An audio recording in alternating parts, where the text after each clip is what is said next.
ધોરણ 12 એસપી વિભાગ 2માં ચેપ્ટર 3ની અંદર આજે જોઈશું આપણે ડિબેન્ચર બહાર પાડવાની વિધિ। તો ભારતીય કંપની જે છે ધારામાં ડિબેન્ચર બહાર પાડવા માટે ખાસ પ્રકારની જોગવાઈઓ કરવામાં આવે છે। જ્યારે કંપની જે છે ડિબેન્ચર બહાર પાડવા ત્યારે તમામ પ્રકારની જોગવાઈઓ જે છે તેનું પાલન કરવું જે છે ખૂબ જ અનિવાર્ય બની જાય છે। જો આ જોગવાઈઓ જે છે તેનું પાલન કરવામાં કોઈપણ પ્રકારની ભૂલ થાય તો કંપની જે છે જે તે અધિકારીને શું કરે છે, દંડ અને સજા કરે છે, બરાબર। તો ડિબેન્ચર ધારકોનો જે હિત એટલે કે લાભ ક્યાંય પણ જોખવાય નહીં તે રીતે ધ્યાન રાખીને કામગીરી કરવી અનિવાર્ય બને છે। તો આપણે વિધિ જોઈએ। તેમાં સૌથી પહેલાં તો છે કે ડિબેન્ચર મંડળની સભામાં ઠરાવ, એટલે સૌપ્રથમ શું કરવું પડે છે કે કંપનીના નિયમન પત્રમાં ડિબેન્ચર અંગેની જોગવાઈઓ જે છે તેનો અભ્યાસ કરવામાં આવે છે અને ત્યારબાદ કંપની સંચાલક મંડળની સભામાં જે છે ડિબેન્ચર બહાર પાડવા માટે શું કરે છે, ઠરાવ પસાર કરે છે અને તેમાં ડિબેન્ચરની સંખ્યા, ડિબેન્ચરની કિંમત, ડિબેન્ચરની કુલ રકમ, વ્યાજનો દર, વ્યાજની ચૂકવણી શરતો વગેરે જે છે તે બાબતોની અંગે નિર્ણય લેવામાં આવે છે, બરાબર।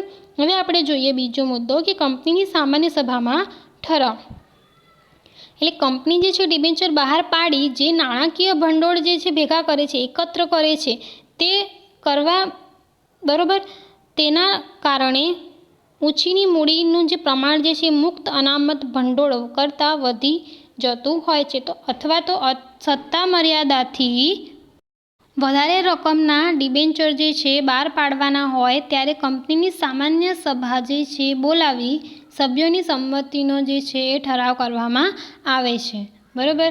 આગળ જોઈએ આપણે તો ત્રીજો મુદ્દો સેબીની મંજૂરી, એટલે ડિબેન્ચર બહાર પાડવા માટે સૌથી અગત્યની બાબત છે કે સેબીની મંજૂરી મેળવવી પડે છે અને સેબીના માર્ગદર્શન સૂચનોનું પાલન જે છે તે થાય તેની જાણની તકેદારી રાખવી ખૂબ જ જરૂરી બને છે। આગળ જોઈએ વિજ્ઞાપન પત્ર બહાર પાડવું, જ્યારે કંપની જે છે ડિબેન્ચર બહાર પાડવા માંગે છે ત્યારે વિજ્ઞાપન પત્ર દ્વારા જાહેર જનતાને આમંત્રણ આપે છે। વિજ્ઞાપન પત્રમાં ડિબેન્ચરની વિવિધ બાબતો જે છે તે વિગતે દર્શાવવામાં આવે છે જેનો ડિબેન્ચર ખરીદવા ઈચ્છતી વ્યક્તિઓ, સંસ્થાઓ વગેરે અભ્યાસ કરે છે અને ડિબેન્ચર ખરીદવાનો નિર્ણય કરતા જોવા મળે છે। આગળ જોઈએ આપણે ડિબેન્ચર ટ્રસ્ટીઓની નિમણૂક, તો ડિબેન્ચર ધારકોના હિતોનું રક્ષણ કરવા માટે ટ્રસ્ટ ધારાની જોગવાઈઓ પ્રમાણે શું કરવામાં આવે છે તો ટ્રસ્ટ ડીડ એટલે કે ડિબેન્ચર કરાર પાત્ર તૈયાર કરવામાં આવે છે અને કંપનીના ડિબેન્ચર ટ્રસ્ટીઓની નિમણૂક કરવામાં આવે છે જે ડિબેન્ચર તરીકેના બધા જ જે નિર્ણયો જે છે તેનો જોવાનો હક ધરાવે છે।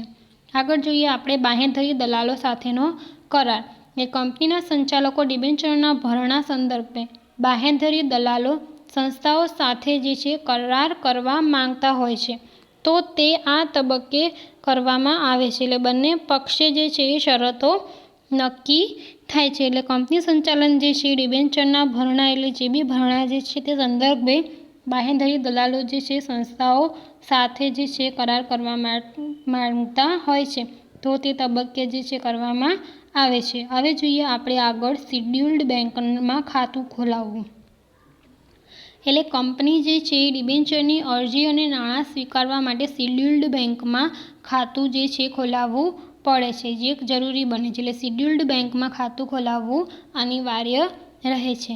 આગળ જોઈએ આપણે તો શેર બજારમાં નોંધણી, જો વિજ્ઞાપન પત્રમાં દર્શાવવામાં આવેલ હોય તો કંપની સંચાલકોએ ડિબેન્ચરના ખરીદ અને વેચાણ માટે માન્ય શેર બજારમાં શું કરવી પડે છે, અરજી કરવી પડે છે। પણ જો શેર બજારમાં આ અરજી કોઈ કાયદેસર રીતે રદ થાય કે નામંજૂર થાય તો કંપનીએ ડિબેન્ચરના નાણાં પરત કરવા પડે છે, એટલે પાછા આપવા પડે છે। આગળ જોઈએ ડિબેન્ચર વહેંચણી પત્રક તૈયાર કરવું, એટલે વિજ્ઞાપન પત્રમાં દર્શાવ્યા પ્રમાણે ડિબેન્ચર ભરણાની યાદી બંધ થયા પછી આવેલ ડિબેન્ચર અરજીના આધારે કંપની જે છે એ સેક્રેટરી ડિબેન્ચર વહેંચણી પત્રક તૈયાર કરે છે અને કંપનીના ડિરેક્ટરોની સભામાં ડિબેન્ચર ફાળવણી અંગે નિર્ણય લેવામાં આવે છે।